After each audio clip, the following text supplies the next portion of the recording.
Arab army targets terrorist hideouts in Aleppo countryside, killing a number of armed men. Iraqi troops tighten control in 97 districts and neighborhoods in Salah ad-Din. Iran affirms that the response to any Zionist American attack will be comprehensive and destructive.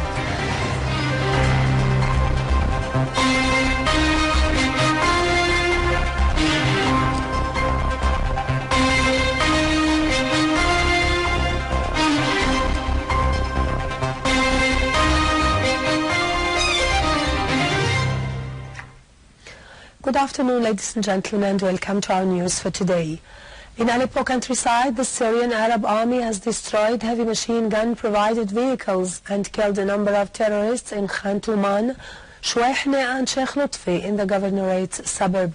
Sheikh Lutfi witnessed a new massacre perpetrated by the Takfiri groups and Erdogan's regime. The Lebanese As-Safir daily quotes an opposition source as saying that 50 corpses have been buried by masked men. The corpses had their weapons opened and their inner organs removed. He affirmed that the bodies have been moved from Turkey in new evidence that they belonged to people whose organs had been stolen in Turkish hospitals before the bodies were burned and buried away from Turkey inside Syrian territories.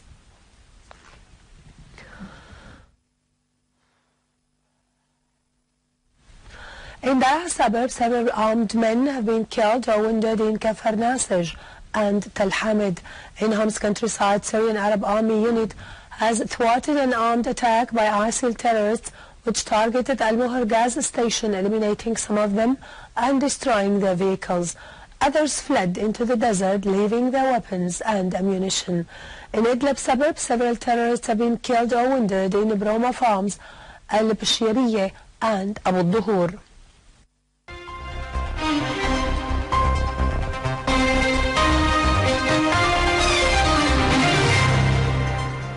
Welcome back. The Lebanese army has shelled Takfiri terrorist groups in Arsal and Wadi Hmayyad, leaving many of them dead or wounded. Clashes with heavy artillery and missiles erupted in several areas. Many of the armed men have been killed or injured. The Lebanese army had earlier thwarted an attempt by terrorists to infiltrate from their caves towards Ras Ba'labak prairies, hitting their move and gatherings with heavy artillery in the area's prairies.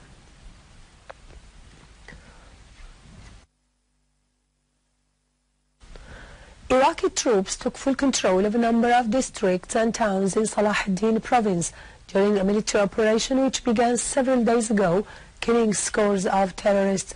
A security source said that the Iraqi army laid a siege on several neighborhoods east of Tikrit, seeking to liberate it from ISIL terrorists.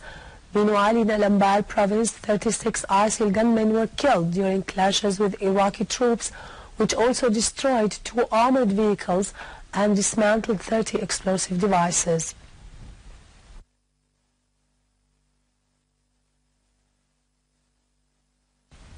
The Libyan army foiled an attack launched by terrorists near Benghazi Harbour and captured dozens of ISIL terrorists.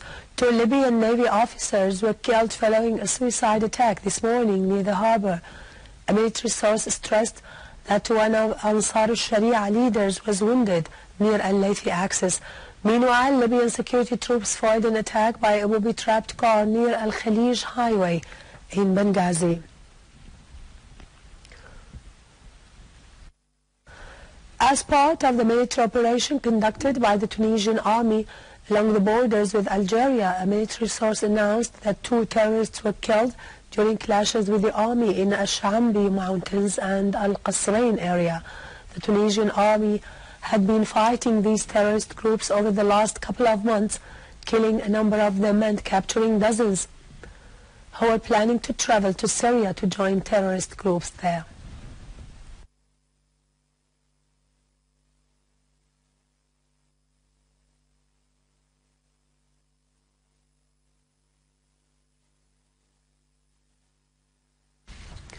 In occupied Palestine, Israeli occupation troops broke into the city of Jenin, north of the West Bank. Palestinian sources pointed out that 5 Israeli armored vehicles entered the city and erected barricades at the main entrance of the refugee camp. The occupation troops arrested a number of Palestinian citizens in different parts of the West Bank.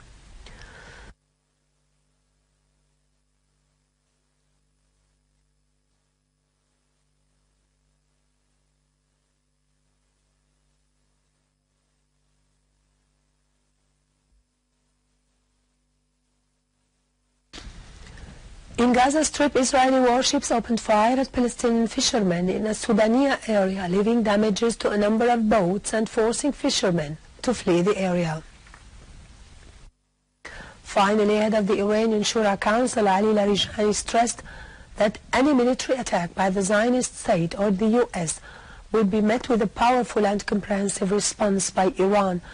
Larijani pointed out that Netanyahu's speech before the American Congress was nothing but a political jargon, reflecting a pathetic fact about the Zionist influence on the U.S. policymakers, adding that the Israeli accusations regarding terrorism can only prove how deep the Zionist state is involved in terrorism, being itself founded on assassinations and killings.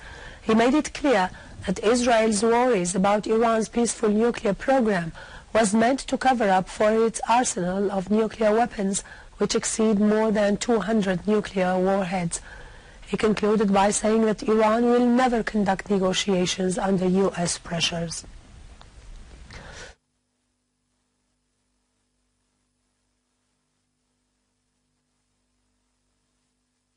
With this, we conclude our news for today. Thank you for watching. For more details about Syria and the region, and to view this bulletin again, you can always visit our website in English, syriaonline.sy. Now to latest business and market news with Serena, but after a short break.